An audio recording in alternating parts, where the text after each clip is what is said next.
Go ahead, Katie. It's on? Go ahead. It's good? Okay. Good evening, everyone. Please rise for the Pledge of Allegiance. Thank you.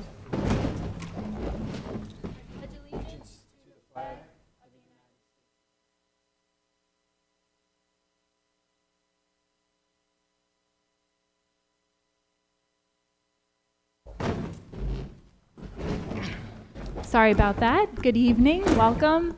Tonight we have an exciting agenda in which we are going to have our middle schoolers perform. We have a few members of the cast from Into the Woods here, and we also have our athletes here who will be recognized shortly. So can I get a motion to approve tonight's agenda? Tom, second Megan. Any questions? All in favor? 5-0. Okay, Mr. Poole, Superintendent's report. I'd like to invite down Mr. Van and Mr. Ciamonte for the middle school student performance.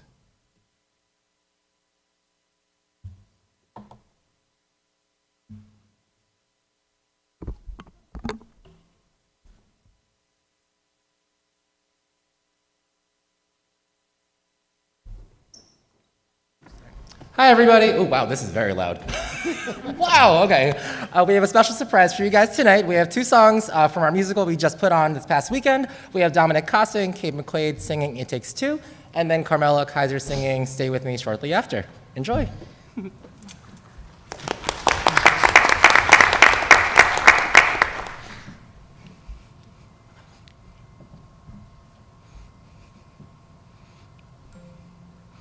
You've changed, you're daring, you're different in the woods. More sure, more sharing, you're getting us through the woods. If you could see, you're not the man who started, and much more open-hearted than I knew you to be. It takes two. I thought one was enough. It's not true. It took two of us. You came through. When the journey was rough, it took you. It took two of us. It takes care. It takes patience and fear and despair to change. Though you swear to change, who can tell if you do? It takes two. We've changed. We're strangers. I'm meeting you in the woods. Who minds what dangers? I know we'll get past the woods.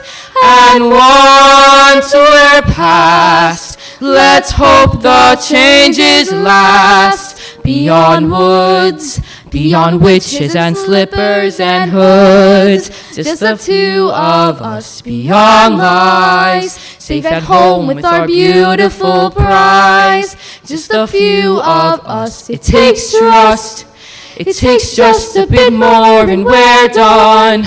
We want four, we had none, we've got three, we need one. It takes two.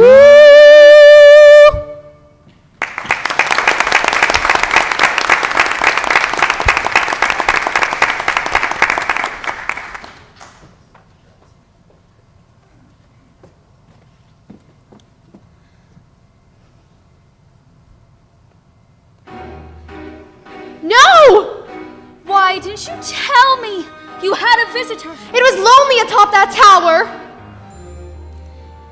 I gave you protection, and yet you disobey me. I am no longer a child. I wish to see the world.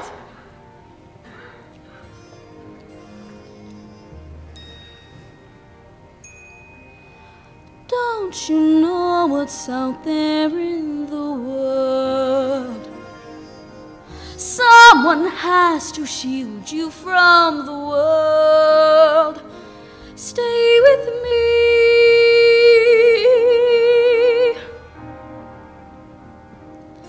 Princes wait there in the world, it's true. Princes, yes, but wolves and humans too. Stay at home.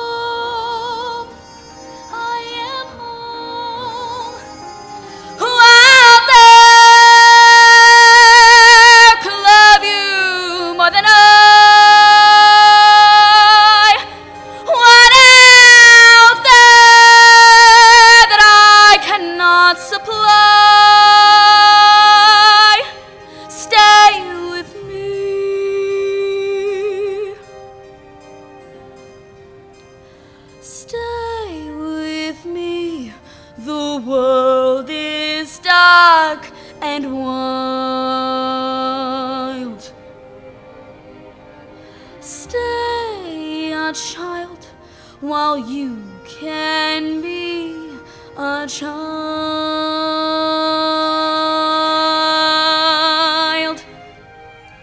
with me.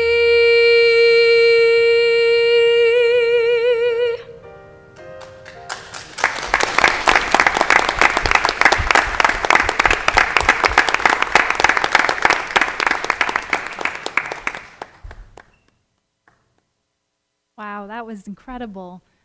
I got a chance to see one of the productions on Friday night, but you guys weren't in that cast, so what a treat. I'm so excited that I got to hear your beautiful voices this evening. Thank you for your performance for the board at tonight's meeting. Great. Yeah, that was absolutely amazing. Thank you. I'm going to turn it over for the Thank you. superintendent's report, the high school and the athletics to Amelia. Congratulations to Anya Minty for being named the valedictorian and Brian Vogel for being named the salutatorian for the class of 2023.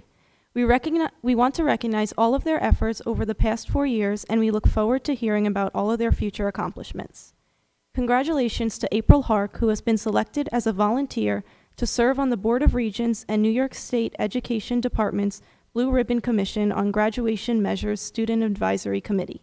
The SWR student-run production, The Last Day of School, will take place Thursday, April 27th through Saturday, April 29th at 7 p.m. in the high school auditorium. Congratulations to Erin Cahill and Kyle Engman, who were named to Newsday's Top 100 in softball and baseball. Congratulations to Annie Sheehan and Jake Albert for being named a Suffolk Zone PE Award recipient in recognition of their physical performance, scholastic ability, and leadership qualities. Thank you, Amelia. And over at the middle school, we just had a few students here performing. They had their performances last weekend of the show Into the Woods Junior. Students did a fabulous job singing, dancing, getting all the stage pieces together. It's a big production to pull off a theater show, so great job by all the students and the staff that led those performances. And a great congratulations to Ryan Barton, who took first place in the Brookhaven National Lab Maglev or car contest. And Ryan's hard work and car design made all of us proud. So Ryan, great work, Ryan, over there at the Brookhaven National Lab. Over at Wading River this past week, students from Miss Amarati and Trani's class had a special visit from high school science teacher Mrs. Oker, who demonstrated how bones, tendons, and muscles move by using a chicken foot and pulling on the tendons yesterday with the students in the classroom. So thank you, Mrs. Oker, for heading over there. Fifth grade students from Mrs. Klefsky's class traded their recess, very nice of them, to come and read The Adventures of Beagle to fourth graders from Mr. Gearing's class to help teach them the importance of being yourself and using your imagination. Over at Miller Avenue, the tried and true traditional Whittle Gym is out, and this unique obstacle course improves student strength and coordination as they swing and crawl through challenges set up by their teachers. Students always enjoy that unit. I want to give a thank you to SEPTA, who you may have noticed across the district has hung autism awareness flags, put some drawings on the chalk and the sidewalk, and created a Spirit Week for Autism Awareness. I know tomorrow is Tie-Dye Wednesday to show the blending of all students together in classrooms. On the agenda tonight, we have our winter athletic recognitions. Mr. Arcuri is going to give his fourth in a series of budget workshop presentations. And just a couple of announcements, just a reminder that there will be a vaping and edible THC parent workshop on April 19th in the high school auditorium provided by the Suffolk County Department of Health. The workshop will begin at 6:30. All parents are encouraged to attend. And finally, anyone interested in the 50th anniversary of the school district is rapidly approaching. We have a committee forming. Anyone in the community interested in joining that committee should just reach out to my office to join. And that concludes my report. Thank you. Thank you, Mr. Poole. It's only been 1 week since we were here for a board meeting. A lot has gone on in the district. Next, we have our student and staff recognitions by Mr. Passamonte. Thank you. As I always do when we recognize our athletes, I like to start out with this talking about the number of varsity athletes we had during the winter season and the scholar athlete teams. All of our varsity winter teams were scholar athlete teams, which means that the GPA of 75% of each roster was 90 or higher. This year we had 153 winter varsity athletes. 104 of those were scholar athletes, which is 68% of our winter athletes. So that alone, as you know, they are students first, athletes second, and that just shows how well our students do in the classroom as well as in athletics. So I'd like to start out with, we'll go team by team, so if everyone could hold their applause for each team until we're done, because we have a lot of names to read. I know not all students were able to make it, but we will be going through all of those. And I'm going to start with girls winter track, coached by Paul Koretsky and Bob Szymanski. Again, we'll hold our applause until I'm done with each team. The all-league selections for girls winter track were Emma Granshaw, Morgan Lesowitz, Olivia Pesso, and Giovanna Olivia. All conference were Madison Zellen and Emma Granshaw. All academic, Madison Zellen.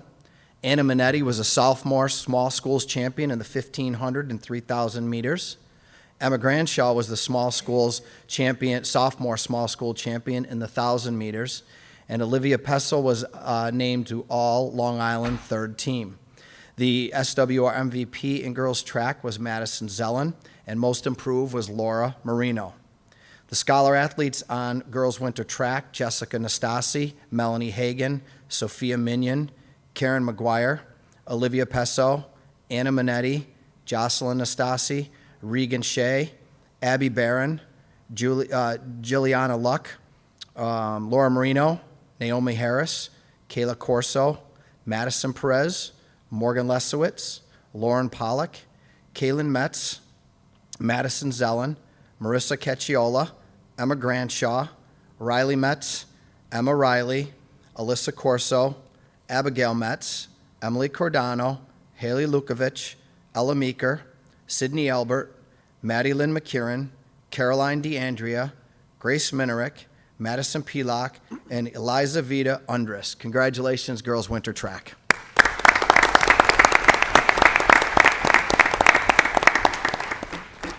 Moving on to boys winter track. All league selections were Ben Wyzemierski, Noah Wyzemierski, Patrick Shea, Michael Hubner, Jake Smith, Jarrell Winston, Spencer Lee, Leighton Mangiamelli, Logan Jung, Jake Formasano, Bradley Doherty, Nick Freelander, and Wesley O'Reilly. All county was Ben Wyzemierski. All state was Ben Wyzemierski. Ben Wyzemierski was also all academic. The most improved for Shoreham were Alex Gallo and Logan Anderson. And the Shoreham-Wading River MVP was Ben Wyzemierski. I'm going to also say that Ben was a state champion in the Section 11 interdivisional distance medley relay. And what that is, 4 students from 4 schools, and they ran in the states in the it's the 1,600 distance medley relay, and that team won the state. So Ben is a state champion for Section 11 and for Shoreham-Wading River. The scholar athletes for the boys winter track. I did forget to mention, excuse me, that they're coached by Joe Mordarski, and assistant coach is Brendan Gilly, and also Paul Anderson helps with the jumpers, high jump and pole vault. Scholar athletes, Jacob Formasano, James Minetti, Christopher Vignola, Jake Smith, Nicholas Freelander, John Calvert, Noah Parinello, Aiden Schmidt, Patrick Shea, Kenneth Schmidt, Spencer Lee, Kyler Cuck, Cole Fernandez, Mateo Cortina, Derek Blanco, Noah Wyzemierski, Jake Elbert, Dominic Cazzetti, Charles Licata, Andrew Licata, Ben Wyzemierski, Alexander Gallo, Phoenix Fernandez, Aiden D. Cabalas, Cameron Sheedy, Leighton Mangiamelli, Wes O'Reilly, Ryan Cummings, Logan Anderson, Nicholas Vignola, Colin Smith, Kyle Schiff, Anthony Mango, Jake Fabian, and Mike Hubner. Congratulations to the boys winter track.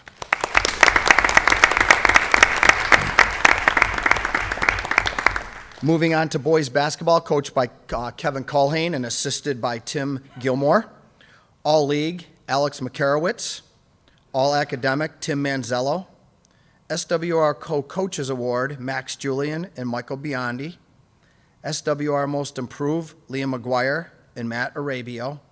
And the Scholar Athletes for boys basketball, Liam McGuire, Jesse Femmel, Tim Manzello, Jack McGinnis, Kyle Stella, Anthony Osnes, Aiden Riley, Alex Makarowitz, Michael Biondi, Max Borium, Matt Arabio. Congratulations, boys basketball.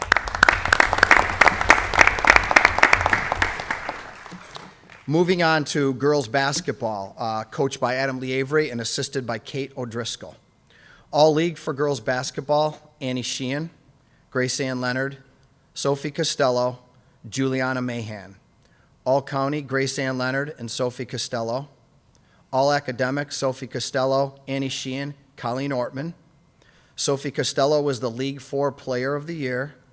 The MVP for Shoreham was Sophie Costello, and the Most Improved was Grace Kitchen.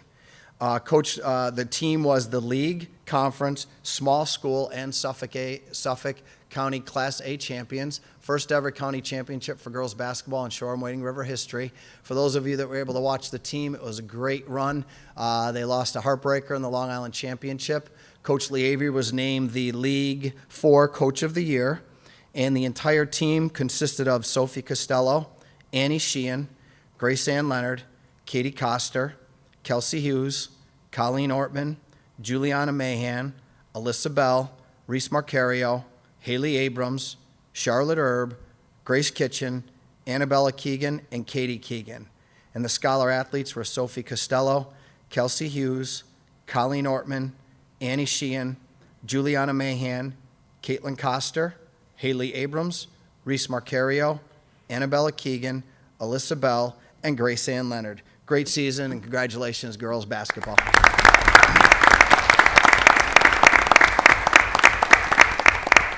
Moving on to wrestling, coached by Joe Condon and assisted by Corey Dolson. The all-county wrestlers were Will Miller, Chris Colon, Joe Stymel, Gavin Mangano, Tommy Palumbo, Nate Spuler, Zach Wilson, and Aiden Franks. All-state, Chris Colon, Joe Stymel, and Gavin Mangano. The SWR Most Valuable Player was Joe Stymel, and the Most Improved was Nate Spuler.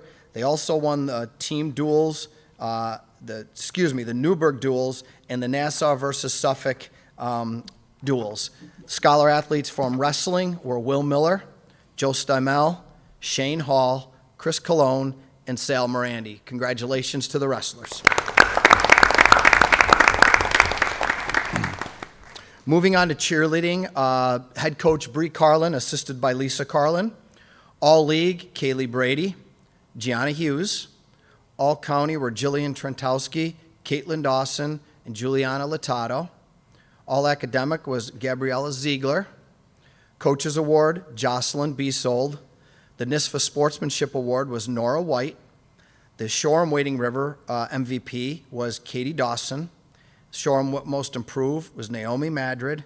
The team was the Division II county champions for the second consecutive year, and the team finished second in New York State. For those that may not have watched it, that was live streamed, and I watched the girls' performance. They did a great job, second in the state, and last year we were coach fourth, right? Last year, this year second. And we're going to be number 1 next year, right, Coach? That's right. That's right. The team members were Olivia Birney, Jocelyn Beasold, Kaylee Brady, Lila Catallo, Olivia Catallo, Katie Dawson, Caitlin Fioretti, Kelly Hudson, Gianna Hughes, Caitlin Leahy, Alexa Langenhan, Juliana Latato, Mary Mercedes Espinosa, Naomi Madrid, Caitlin Morello, Jillian Trentowski, Leah Tefano, Kayla Weingardner, Nora White, and Gabriella Ziegler. And the Scholar athletes were Gabriella Ziegler, Juliana Latato, Nora White, Caitlin Fioretti, Caitlin Dawson, Lila Catallo, Kaylee Brady, Gianna Hughes, Leah Tafano, Alexa Langenhan, Olivia Catallo, and Mary Mercias Espinoza. Awesome job, ladies. Congratulations.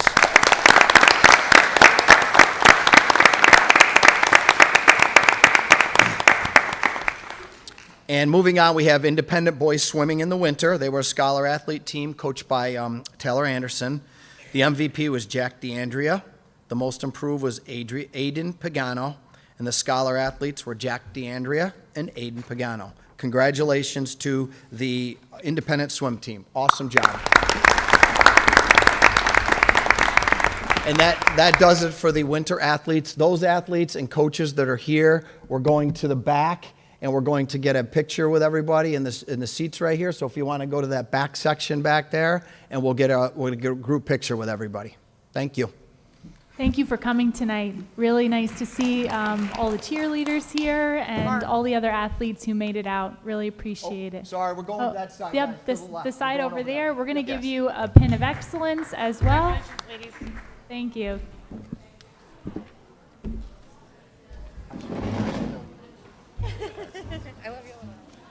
Oh, okay. Bye, Good luck Amelia. setting. I believe so, yeah. Good night. Thank you. Yeah, we're going to Mickey World tomorrow. Great. Going to Disney. And all of us? Yeah, Want to absolutely. sign my doohickey for the what again? What's that? I don't know. Not good, Alan. Listen to it, documentary. I don't think I have a choice this year. Hope so.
we have a quick one for the rest of it after Glenn's.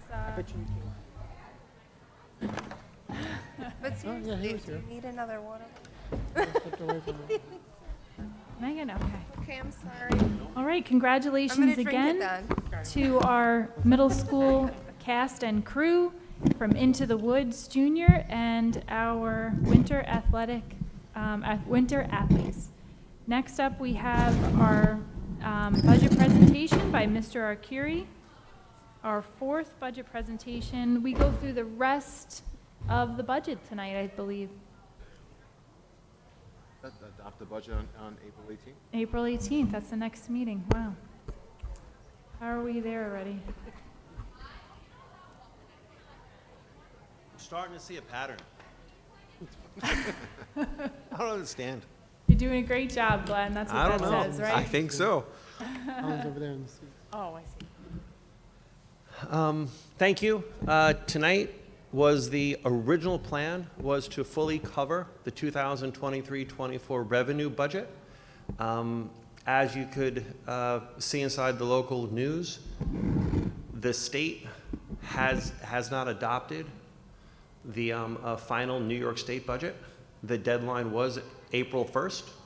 That date came and went. Yesterday, Governor Hochul and the state legislature agreed to pass a spending extender that will keep the state government running until April 10th. So that tells us the New York State budget will be at least 10 days late.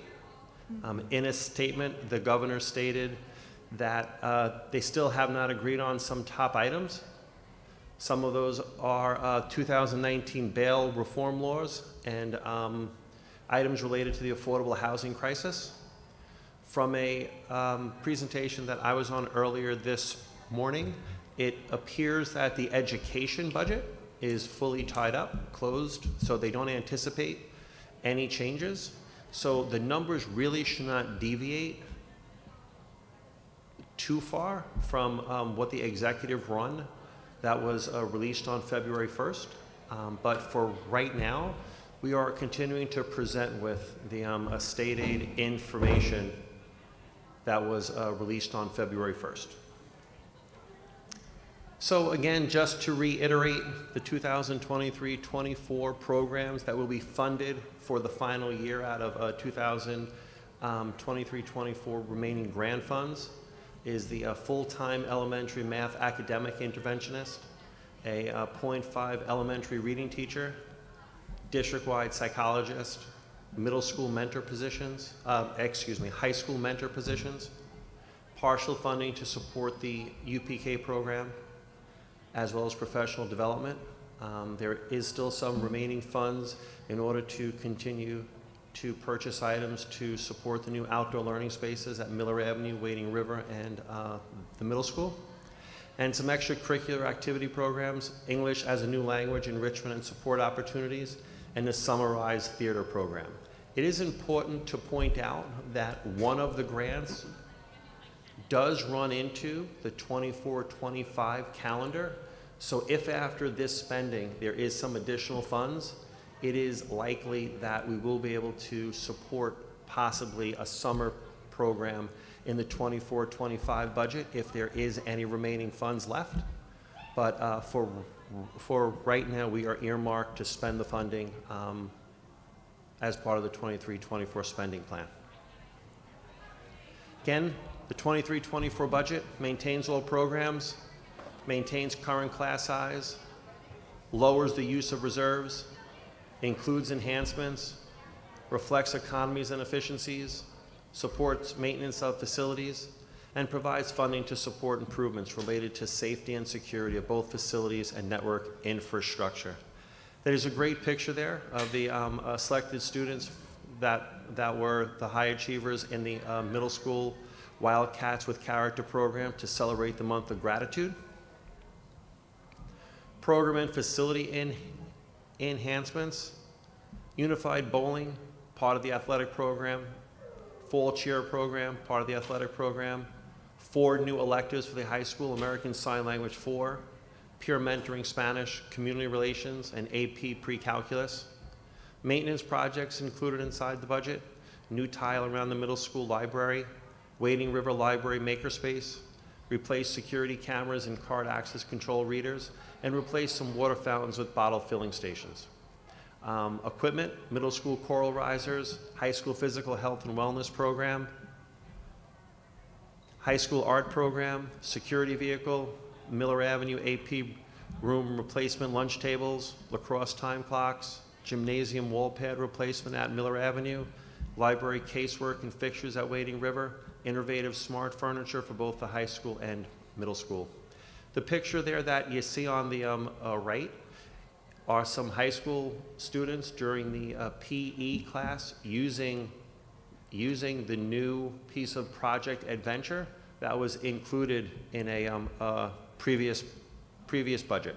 So the changes that we do to our facilities continue to support the growth of students, and it is great to see them using the items that we build. A quick note on the Universal Pre-K program. The program to date has been fully funded through a combination of state and federal grants, which will remain the case for 23-24. The federal grant funding being applied to cover tuition for the UPK program will expire after the 23-24 school year. For the upcoming school year, the district will continue to partner with St. Anselm's and Scope, each providing 36 seats for our students. So there'll be 2 sections at St. Anselm's and 2 sections at the Wading River building. A lottery was conducted earlier this morning to generate the initial list of students who will be offered seats in the UPK program. And any student not selected for a seat in this program will be included on a wait list.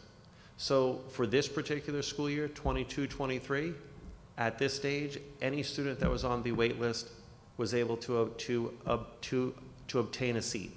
So it isn't uncommon for some kids to come out of the enrollment process for various different reasons, which then allow for other students to move into an available seat. Mr. Curie, so was the final count, did we fill 72 seats? Yes, we filled more than 72. We have a wait list, but we did pull 72 numbers, and we have a wait list, I believe, of 13, 85 total. Okay, thank you. Tax levy history for the last 6 years. We have not levied to the limit by about $304,000, and the average increase since 2017-18 has been 1.24%, or $636,147. Budget history, the last 6 years, over the same period, 2.25% average increase. So we continue to see rising expenditures, and we continue to see lower tax levy revenue. So that is an important note, because we have to make up the funding gap with either offsets from additional state aid, or offsets from additional pilot revenue, and or additional use of reserves. Proposition 1, 2023-24 budget. This is the only proposition. This is the only item on the ballot, with the exception of Board of Education trustees. But when it comes to the school district's propositions, there is only one. Summary of expenditures. We have covered all of these categories at past budget development meetings, and all past presentations are able to be found on the district website. Again, typical budget, employee salaries and benefits makes up majority of, like, 72% of the total budget. If you then factor in transportation, you're up to almost 79%. District-wide expenditures, almost 84%. And debt and transfers, the budget quickly becomes a whole, and it shows we are a people business. In order to keep the services operating, we need staff, we need salaries, and we need to maintain the buildings. We are showing a 2.16% budget-to-budget increase. In looking at the budget in the 3-part form, each budget code is assigned a certain component. So the budget code chart of, also known as the chart of accounts for the school district, the Comptroller's Office assigns certain categories. So there are certain budget codes that are specifically tied to administrative costs, tied to capital costs, or tied to program costs. So we are required to present the budget inside of the three-part form. It's showing you that the administrative component is increasing by 5.88%. It's important to point out, majority of the increase of the 5.88% pertains to increase in cyber insurance, increase in liability insurance, and increase in health insurance related to staff salaries that are covered under the administrative component. So it isn't that we are growing additional administrators, it's that the existing line items inside of the administrative section, the rates of increase are larger than the other areas. Inside the capital component, again, there are increases related to utility costs. There are increases related to additional equipment purchases. The reason why you only see a slight increase there of 0.56% is because there was a decrease of the first energy performance contract of $444,000 that the last payment was made in the 22-23 budget. So that decrease in the energy performance contract that came off the books absorbed a large amount of the increase across the various budget codes. With respect to program, again, there's a large salary component inside of the program area. So with that large salary component comes a portion of rising health insurance costs associated with the staff under the program area.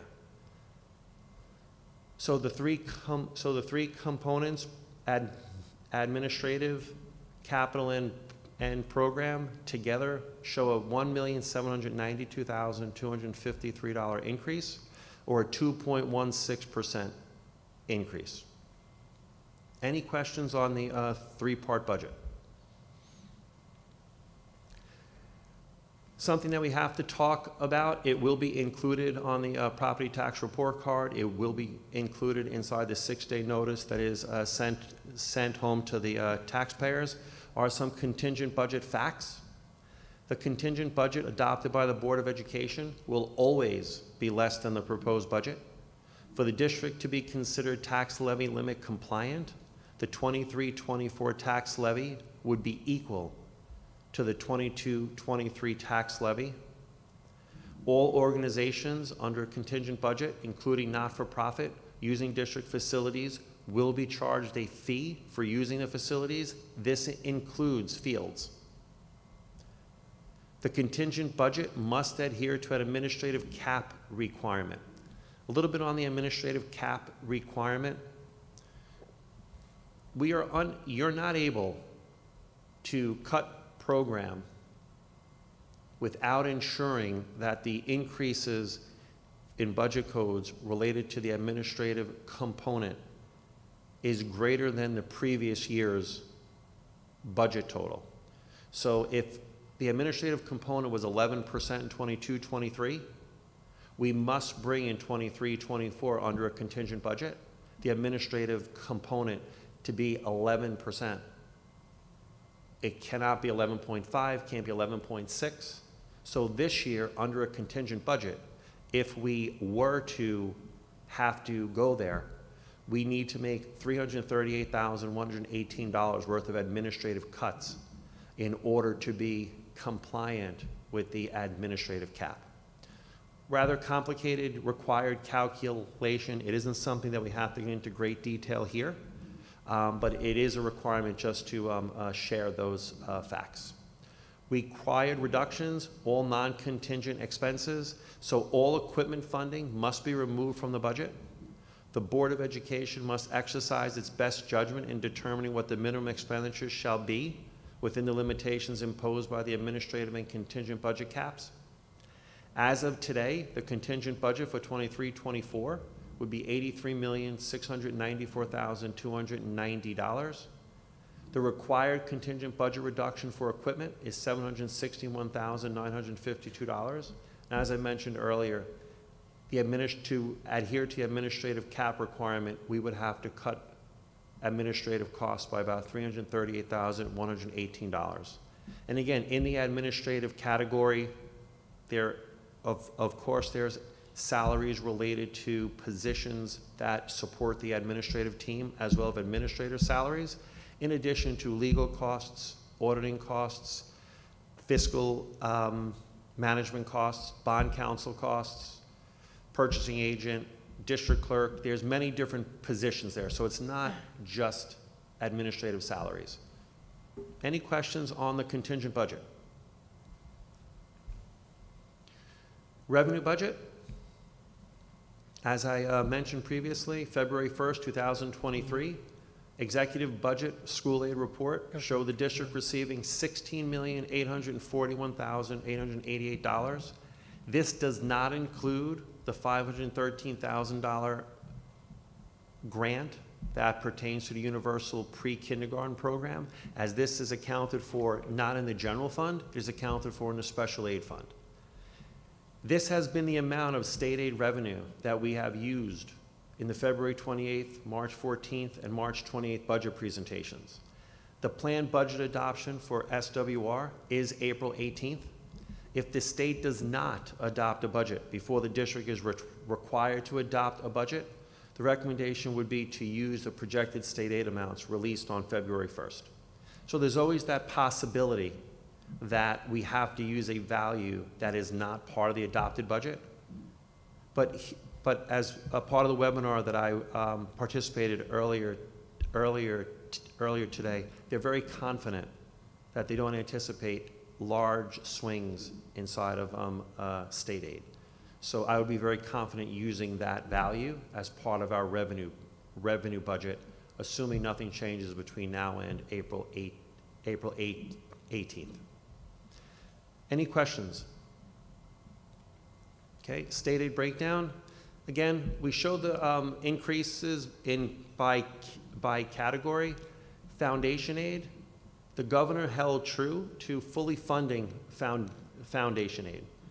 So as I mentioned earlier, we have expenditures rising at 2.24%, tax levy rising about 1% less than that. This year we are able to make up that difference by seeing a much larger increase inside of foundation aid that we have seen in the past. We see a total anticipated state aid increase of a little less than 13%. And with regard to the other state aid categories, there really isn't much change with the exception of building aid. The reduction in building aid pertains to the Briarcliff portables and the First Energy Performance contract. The building aid for those projects ended in 22-23, so we see a reduction in building aid projected for 23-24. Pilot and other local revenue.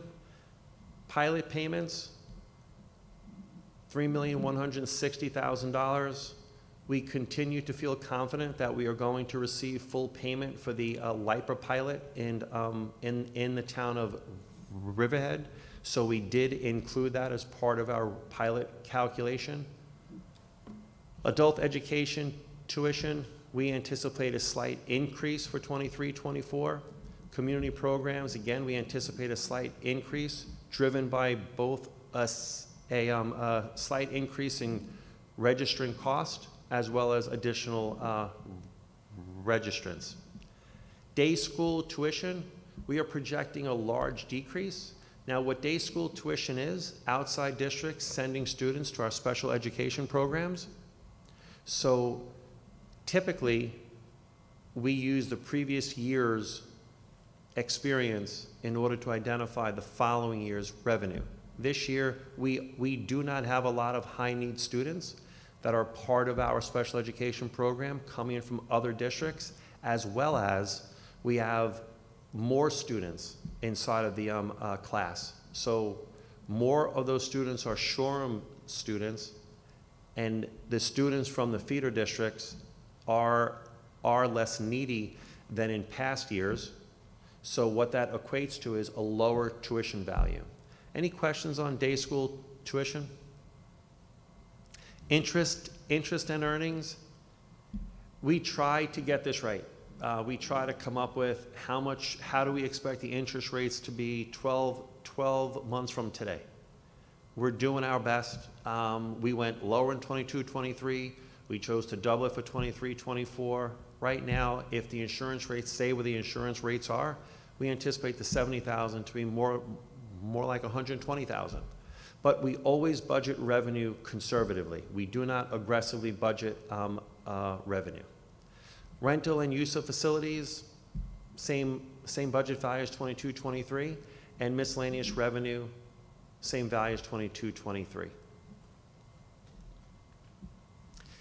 Use of district reserves in the 23-24 budget. We do not anticipate using any of the tax reduction reserve money.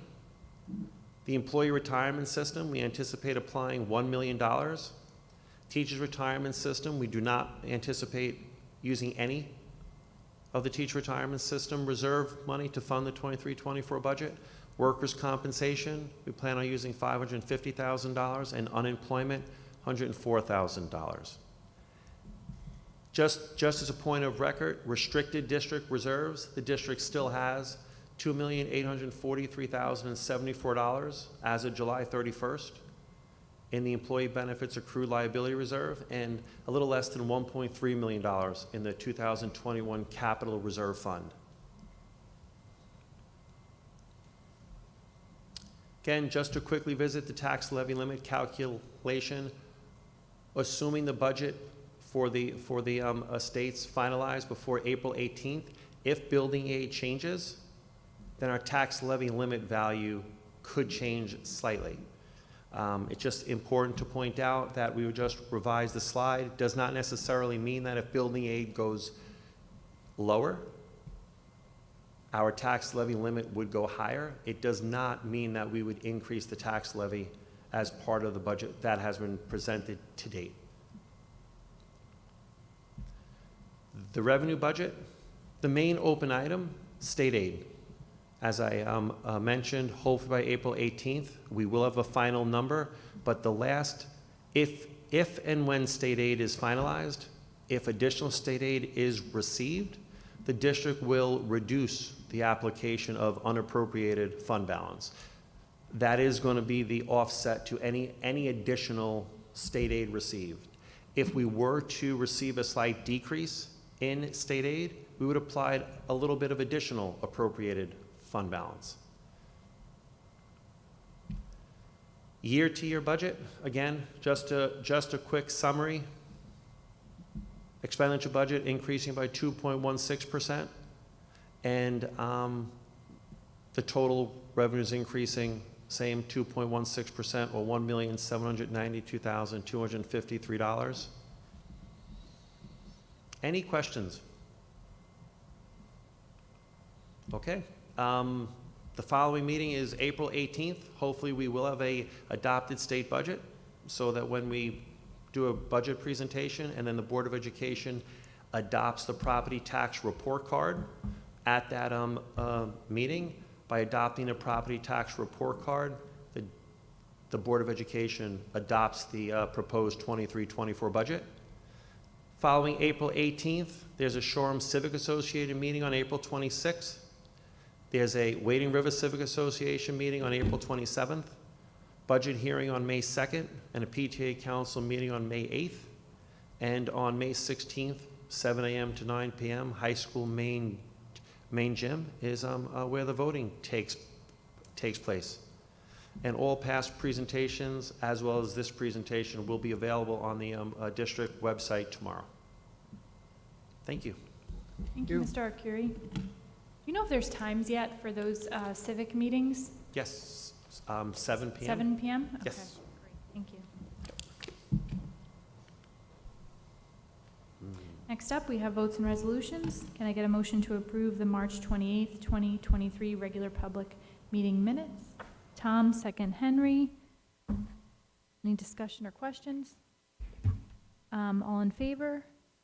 Okay, we need to do four. Excuse me.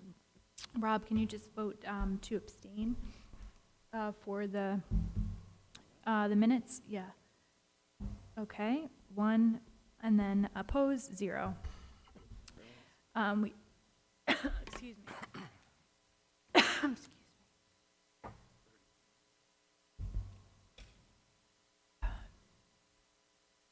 Okay, can I get a motion to approve the Board of Education resolution? There's only one resolution this evening, 299. Henry, second Megan. Any discussion or questions? All in favor? 5-0. Can I get a motion to approve the personnel agenda? Megan, second Rob. Any discussion or questions? All in favor? 5-0. Okay. We don't have any communications this evening. Any residents in the house? Any comments from board members or discussion? Okay, can I get a motion to adjourn tonight's meeting? Megan, second Tom. All in favor? 5-0. Thank you.